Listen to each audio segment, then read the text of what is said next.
ये चू है, चू का वहाँ बताया है ना। चू के माने क्या हुआ? चवर। और चवर के अंतर्गत क्या आएगा? च, छ, ज, झ, य। उसके बाद क्या बचा? यो। यो है ना यहाँ, यो। और ये क्या है? आगे स का उच्चारण स्थान कहाँ होगा बताओ? यहाँ की ये क्या लिखा हुआ है? तालु। तालु, तालु है।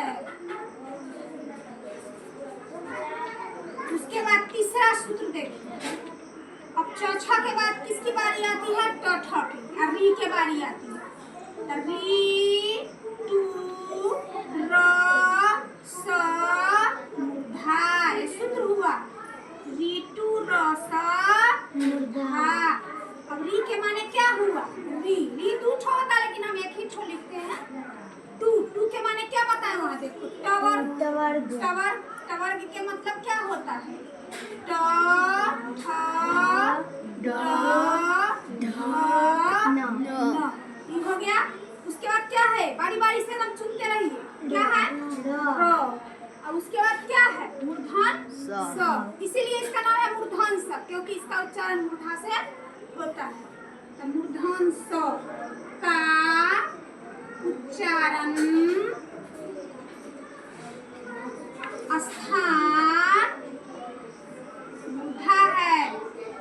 मूर्धा किसको कहा जाता है जानते हैं? मूर्धा किसको कहा जाता है? दांत के ऊपर जो है ना, दांत के जस्ट ऊपर मूर्धा है, उसी को मूर्धा कहा जाता है। अब तालु किसको कहता है? मूर्धा से नीचे जो धंसा हुआ भाग है यहाँ, तो च बोलिए तो जीभ उसमें सटेगा। च तालु में सकता है ना। छ, ई तो जीभ का ए वाला भाग इसमें सकता है, वो धंसा हुआ भाग में। इसीलिए इसका उच्चारण स्थान तालु रखा गया। इसका तालु है ना, तालु का स्थान जान गए? कहाँ है तालु? हाँ, वहाँ धंसा हुआ भाग। और मूर्धा कहाँ है? दांत के जस्ट ऊपर, ऊपर वाला दांत के ऊपर, ऊपर वाला ये दांत है ना, इसके ऊपर। तो इसमें आपका जीभ सटेगा। बोल के देखिए, ट बोलिए तो। कहाँ जीभ सटे? हाँ, तो समझ लो कि मूर्धा है। आप बोल के भी थोड़ा सा अनुभव कर सकते हैं। ट, ठ, ड, ढ, र। र बोलते हैं तो वहाँ जीभ जाता है। बोल के देखिए, र। तो इसीलिए इसका उच्चारण स्थान क्या है? मूर्धा। अब चौथा सूत्र है। चौथा सूत्र है तथा की। अब तथा के बाद किसकी बारी आती है? तथा। देखिए, री भी एक वर्ण है जो पहले इसका बहुत प्रयोग होता था। री, तू, ल, स, दंता। दंता माने क्या होता है? दांत। तो री एक वर्ण हो, री रख लो। और तू, तू के माने क्या बताए थे? बोलिए सब। तू माने, तू के अर्थ? तवर। तवर। त के वर्ग माने तवर का अर्थ सब बोलो। वर्ग। त, थ, द, ध, न। तवर। यहाँ पर तवर लिख के तब यहाँ पर बता देते हैं। त, थ, द, ध और न। उसके बाद क्या किसकी बारी है? ल। यहाँ ल ले लो, ल। और उसके बाद क्या है? ये स।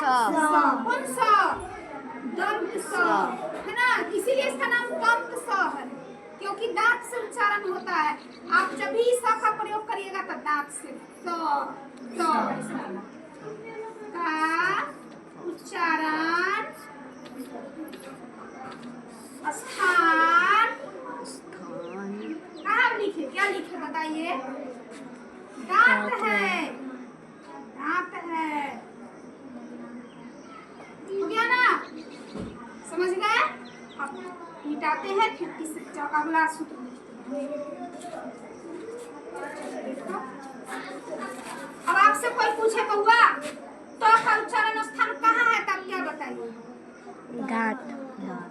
तो का उच्चारण स्थान कहाँ है? कहाँ से तो का उच्चारण होता है? दांत। दांत बोलिए। थ का उच्चारण स्थान कहाँ है?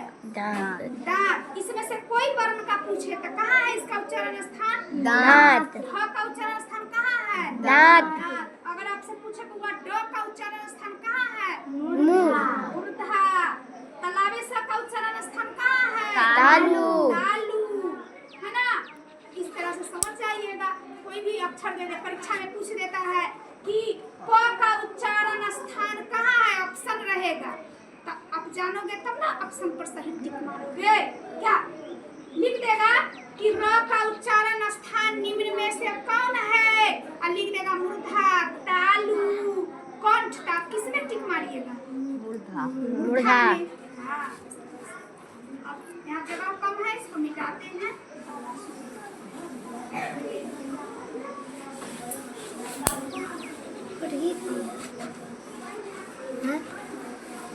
अब लिखो, अब देखो, पांचवा सूत्र है। पांचवा सूत्र है ओष्ठ। एकदम आसान। ओष्ठ। ओष्ठ का माने आप जानते हैं? ओष्ठ किसको कहते हैं? बोलिए तक कौन अंग सटा? दोनों ओष्ठ सट गया ना, तो इसीलिए इसका उच्चारण स्थान ओष्ठ होता है। जैसे ऊ है, ऊ से हम क्या लेंगे? वो यहाँ दोनों वाला ऊ ले लेंगे, जोड़ा लगाएंगे, और पू के माने क्या बताए हुए हैं वहाँ? बोलो तो। पू माने पावर। पावर का अर्थ पावर। पावर के क्या अर्थ क्या हो जाएगा?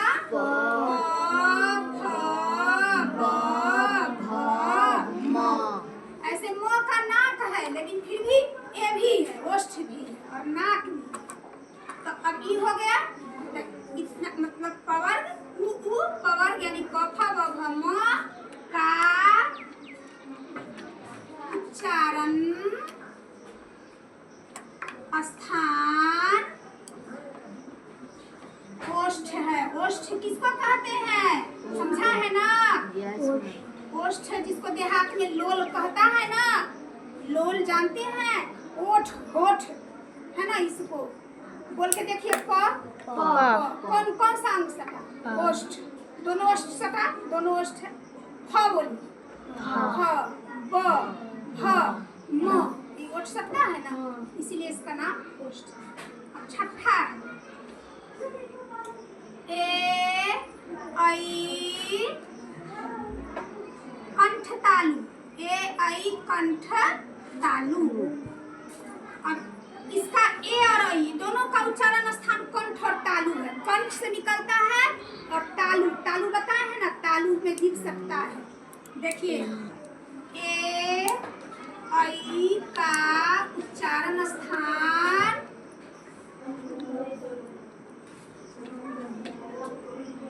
कंठ एवं तालु दोनों है। अब 7 में देखिए, ओ औ कंठोष्ठ। कंठोष्ठ। बताइए, आप दिमाग लगा कर बोलिएगा। ओ औ का उच्चारण स्थान कहाँ कहाँ है? कंठ भी है और ओष्ठ भी है। ओ एवं औ का उच्चारण स्थान कंठ एवं ओष्ठ दोनों है। हाँ, मोबाइल दिए। हाँ, इसको दिए हैं, थोड़ा हमको नापी को दीजिए। हो गया? बोला के नानी ये हो गया, समझ गए? चलिए, अब आपसे पूछे कि ओ का उच्चारण स्थान कहाँ है, तब क्या बताइएगा? बोलिए। ओष्ठ कंठ। हो गया?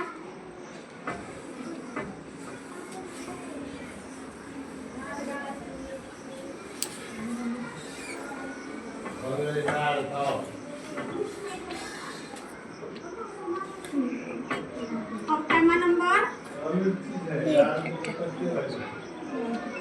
व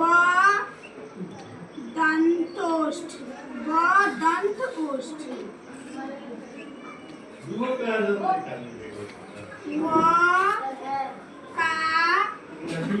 चारण स्थान दांत और ओष्ठ दोनों है। हो गया 8 9। एगो अंतिम है य म अंग य म अंग न न नासिका। नासिका के मतलब क्या होता है? नाक। यहाँ देखिए य म अंग न एवं न का उच्चारण स्थान नाक है। हो गया। देखो 10 में है अनुस्वार नासिका।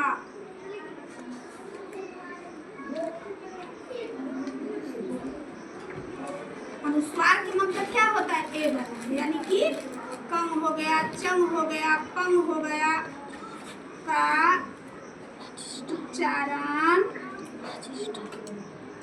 स्थान नाक है। हो गया। आप लोग भी बता लीजिए।